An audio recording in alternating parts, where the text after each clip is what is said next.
You know that theme park down in Florida where people go just to get drunk in an acceptable public setting?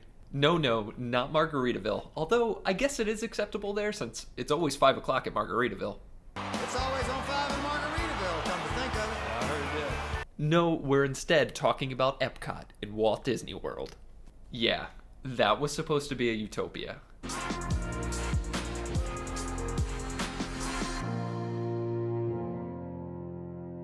Hey everyone, I'm the futurist and the utopian scholar, the futuristic utopian, and welcome to the show that reveals the future through the past. If you thought that Epcot was just a place where you could spend lots of money to have the ability to drink while inside a Disney theme park, then I have some bad news for you. It's not. Well, okay, it is, but it wasn't meant to be. But to truly understand Epcot and where it is today, I think it's equally important to figure out why it was even thought up in the first place. And so, that's why today's video is going to be a little bit different. Instead of talking about Epcot itself, we're going to talk about why Epcot was necessary in the first place and what led Walt Disney to develop it. Epcot was such a huge undertaking at the time that I felt it necessary to discuss the importance and the necessity for the utopia of Epcot prior to actually describing the utopia itself.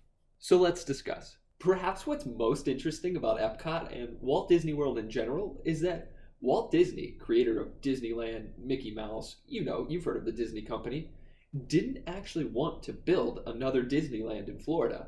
I've always said there will never be another Disneyland, Governor. He was oft-quoted as saying that he wanted to build something more, to build something better, not just a Disneyland for the East Coast.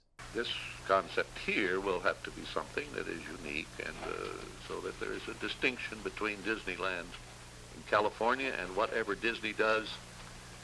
I notice I didn't say Disneyland in Florida. Whatever Disney does in Florida.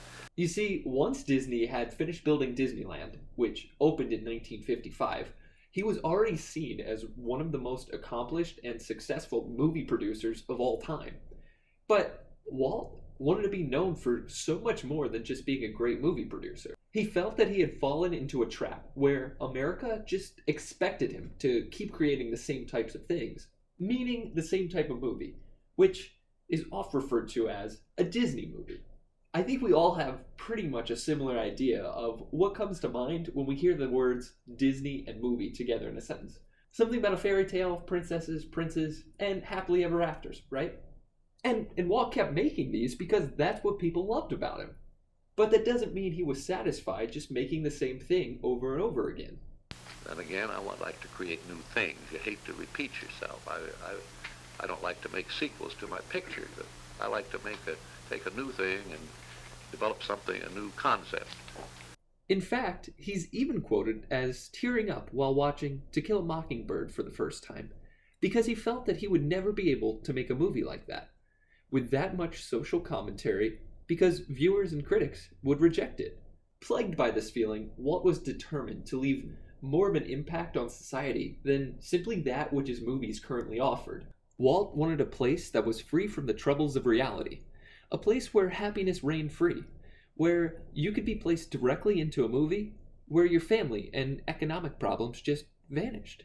That is, your family problems vanish, not just like your family disappears. And that idea ultimately gave us Walt Disney's Disneyland. Disneyland is dedicated to the ideals, the dreams, and the hard facts that have created America, with the hope that it will be a source of joy and inspiration to all the world.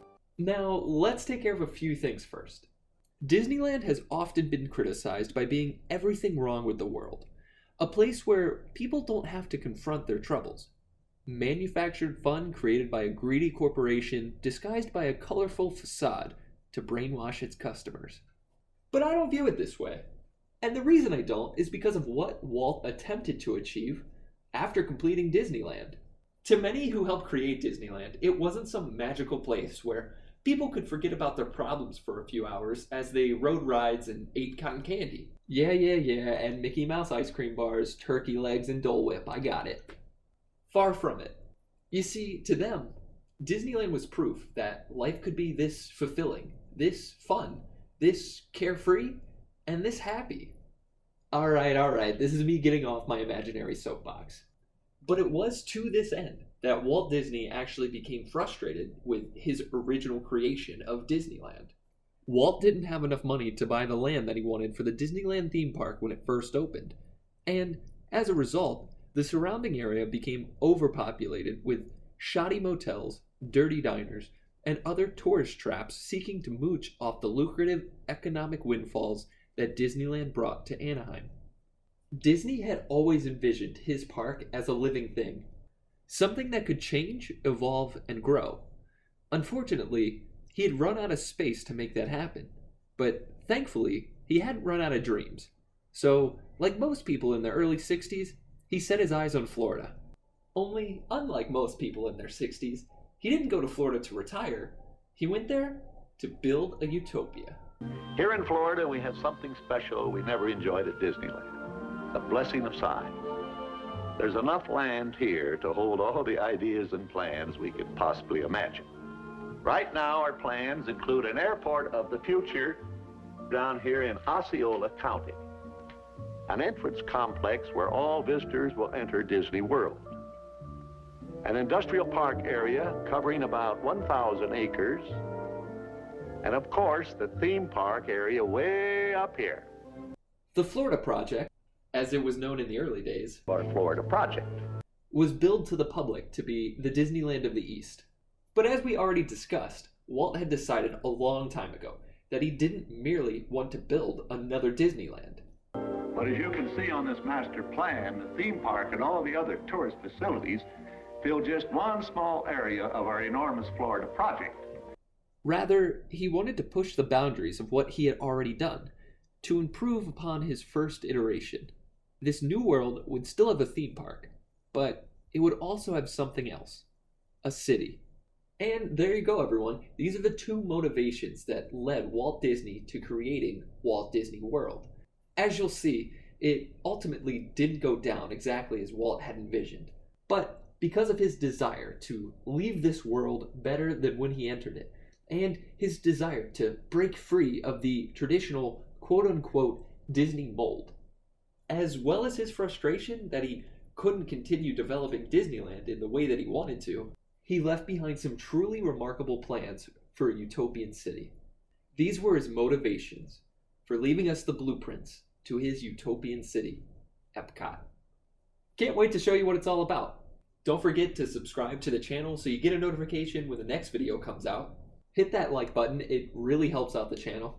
And my question for you today, in preparation for Epcot, what is your favorite Disney theme park? Go ahead and let me know in the comments section down below. If you want to check out another video before the Epcot video drops, feel free to do it right here.